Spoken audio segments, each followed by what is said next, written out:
Buenas tardes a todas, a todos. Buenas tardes. Buenas tardes, Mago, hace frío.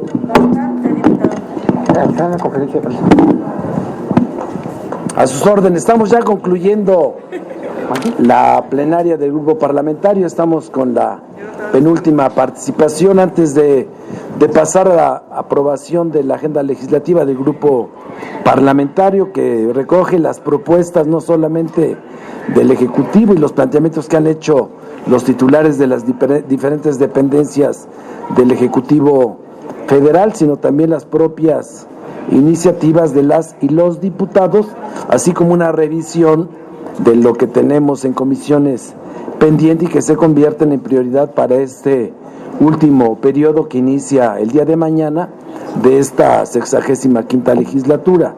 De tal manera que estoy a sus órdenes para cualquier comentario o pregunta que quieran hacerme. Claro que sí.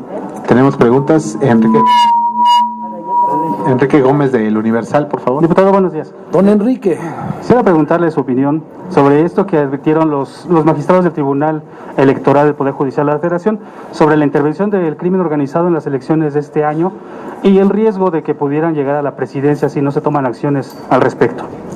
Sí, eso nosotros le hemos venido señalando. La seguridad durante todo el desarrollo de la jornada electoral le corresponde al organismo responsable de la organización y conducción y rector de los procesos electorales, que es el Instituto Nacional Electoral. De hecho, vivimos ya un sistema nacional electoral, no solamente porque tienen representación en cada uno de los distritos federales electorales y en los estados, sino porque tienen ya la propia ley, la reforma del 14, le establece autoridad sobre los organismos locales electorales.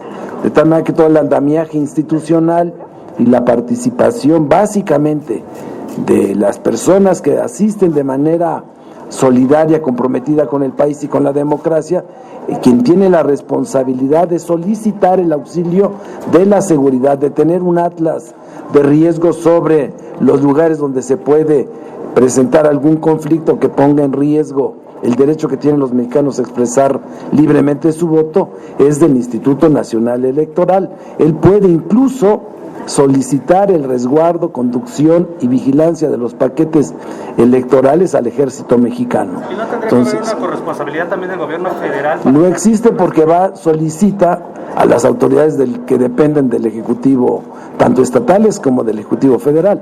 Existe de manera natural, pero quien tiene la responsabilidad de elaborar el atlas de riesgos, de tener la previsión, son los organismos locales electorales, elecciones concurrentes, con la participación del organismo rector, que es el Instituto Nacional Electoral. Gracias. Okay. Margarita Nicolás, Cadena Raza, por favor. Margarita. Buen día, diputado.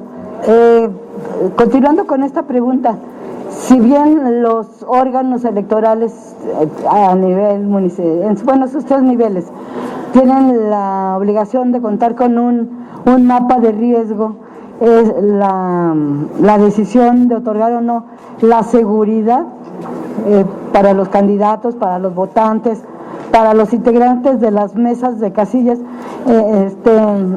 los funcionarios de casillas, es de los gobiernos, del gobierno federal, ¿no? Porque es una contienda federal. Y los consejeros del INE, incluida la presidenta, pues dicen que ellos no tienen policía a su cargo para decir en dónde van a estar localizadas. Pues o no. ese es el plan precisamente. Corresponde al instituto, a través de los organismos locales electorales, de los soples, a través de las vocalías que tienen en cada uno de los distritos, empezar a identificar esos riesgos y, en coordinación con el sistema de seguridad del país, instrumentar las medidas necesarias de prevención y, en su caso, de contención. Claro que ellos no tienen la policía, pero ellos tienen la conducción y la rectoría del proceso, y por eso es necesario que haya un programa que advierta de manera puntual todo esto que se está señalando. Y yo espero que, como en el pasado, no haya ningún hecho que ponga en riesgo el derecho que tienen los mexicanos a votar libremente. Ustedes como diputados, como integrantes de la Junta de Coordinación Política, tienen planeado reunirse tanto con las titulares del TRIFE y del INE para que les den a conocer un mapa de riesgo y saber en dónde tener ese foco de atención precisamente para eso?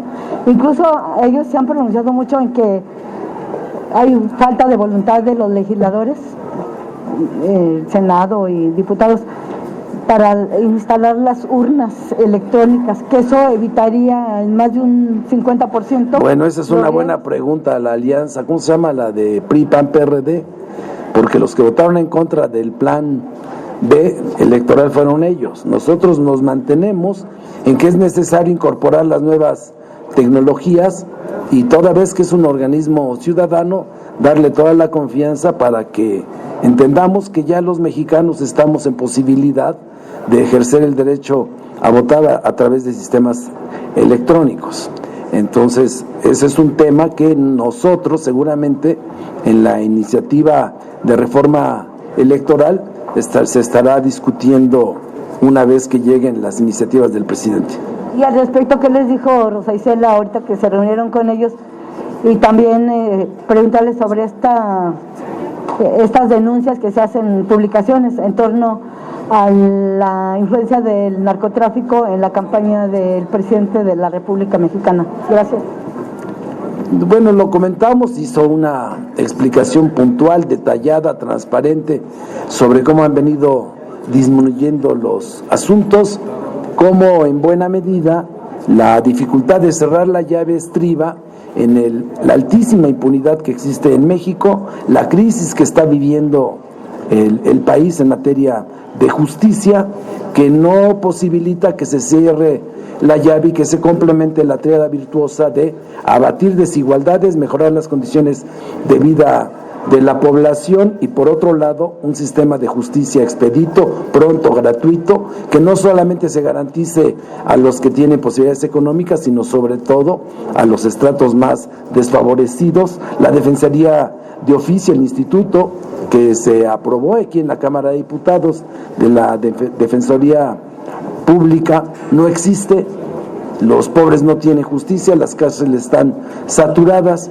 Entonces es un tema mayor, es necesario por eso una reforma integral al sistema judicial que abarque fiscalías, que abarque lo que se conocía como ministerios públicos y de esa manera empezar a construir en un esquema de responsabilidad compartida, tanto de órdenes de gobierno como de los poderes del Estado, la solución al asunto de seguridad. No es un tema que solo se circunscriba al ámbito federal. Pero eso tiene que ver, diputado, con la penetración del narcotráfico en los gobiernos, porque bueno, sabemos que la injusticia siempre ha existido, pero en la penetración del narco, en las elecciones, en los apoyos a... Por eso es necesaria la previsión. Si no lo prevemos, mire, me ha tocado a mí organizar muchísimos procesos electorales, tengo mucha experiencia en eso. Y la gente cuando está en un municipio, cuando está en un distrito, advierte y señala. Y tiene que establecerse esos mecanismos de coordinación. Si no se hace así, si solamente se busca, como lo ha hecho la oposición, como un instrumento de carácter electoral, de promoción, para cuestionar al Estado y ganar puntos electoralmente, el pueblo de México ya también está preparado para ese tipo de campañas sustentadas solamente en maximizar hechos que no necesariamente corresponden a la realidad. Jimena Mejía, de Imagen, por favor.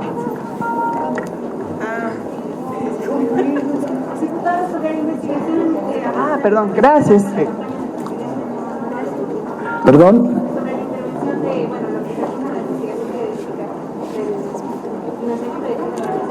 Pues forma parte de esta campaña de desprestigio. Hubo todo un ataque sistemático desde 2005, cuando acá se inició el proceso de desafuero en contra de Andrés Manuel López Obrador, Después se quiso detener el proyecto y el avance de nuestro movimiento en 2006, nuevamente con toneladas de dinero y a través de las tarjetas Monex y Sorianas también se violentó la voluntad popular. Eso forma parte de la historia de nuestro movimiento. Estamos acostumbrados a que de parte de la otra opción, que el pueblo de México ha demostrado de manera reiterada su rechazo a esos gobiernos insensibles que generan desigualdad, que convirtieron al Estado mexicano en un modelo de negocios, que generaron de México una fábrica de pobres. Hoy 5 millones de mexicanos han dejado la pobreza.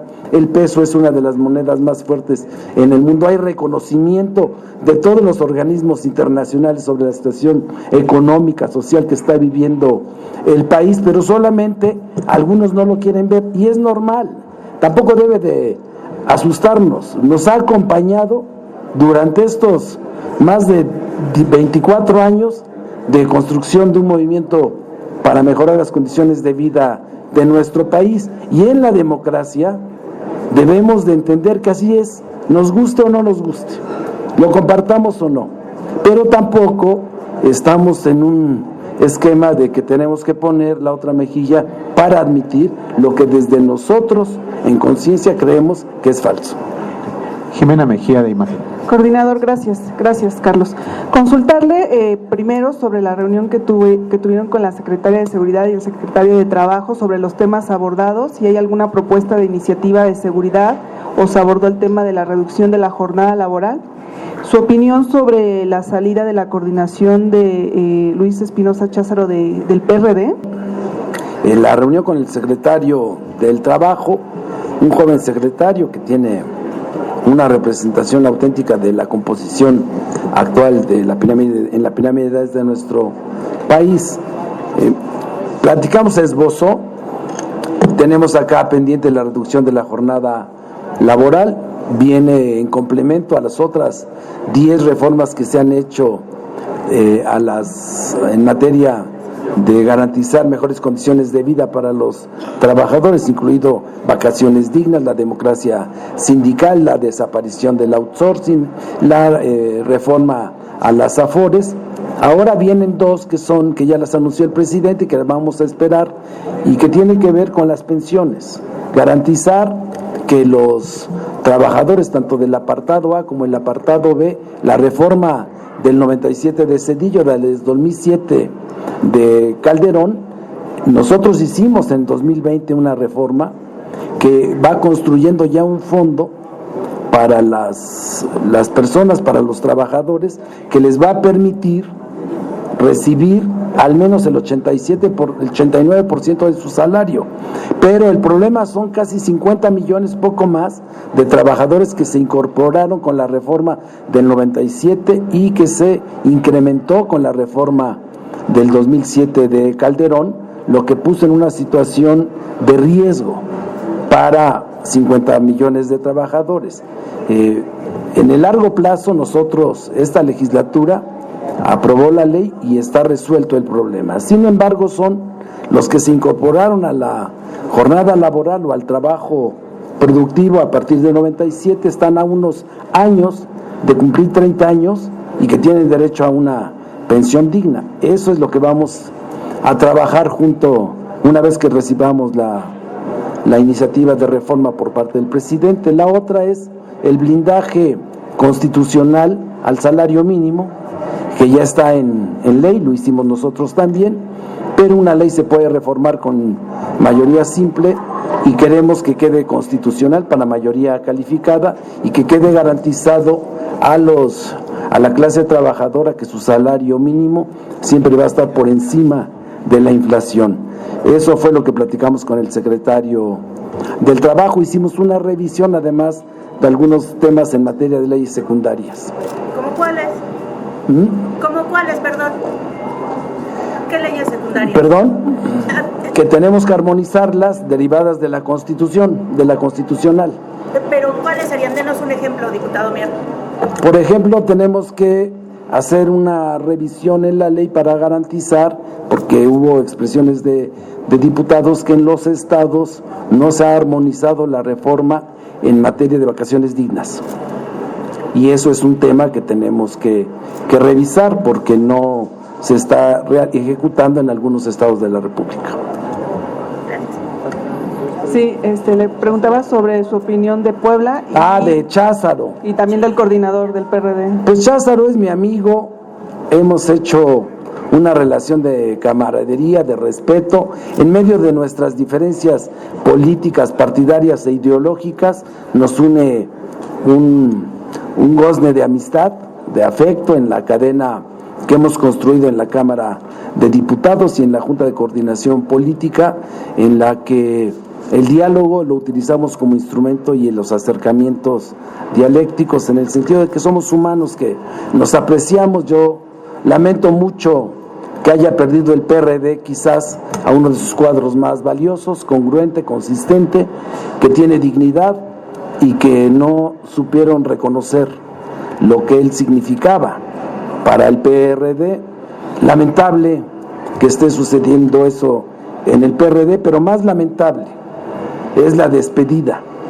El último párrafo de su carta de separación, donde distingue cómo además de lo que nos une, que es el afecto y la amistad, no lo supieron reconocer en la dirigencia nacional, y si no se respeta a un amigo, tampoco se puede respetar ningún tipo de relación. Adrián Aguilar, del Canal del Congreso. Hola, diputado, buenos días.